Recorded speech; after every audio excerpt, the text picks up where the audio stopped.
আমরা তোমাদের সঙ্গে একটা ভিডিও করব, কিছু শেয়ার করব তোমাদের সঙ্গে। দেখলে জিভে জল চলে আসবে। জানি না অত ভালো হয়তো করতে পারি না, জিভে জল আসবে না তোমাদের। চলো, এই যে দেখেছো, আজকে আমি আলু কাবলি তৈরি করেছি। তা যখন তৈরি করছিলাম তখন দেখাতে পারিনি, গোবিন্দকে ভোগ লাগিয়েছি তুলে।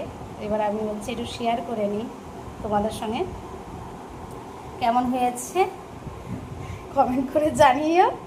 কিন্তু এর মধ্যে দেখো, আলু আছে, টমেটো আছে, আর যা যা মশলা লাগে সে মশলা আছে, লেবু দেওয়া হয়েছে, তারপরে শসা দেওয়া হয়েছে, তারপরে ছোলা দেওয়া হয়েছে। সব কিছু দিয়ে একটা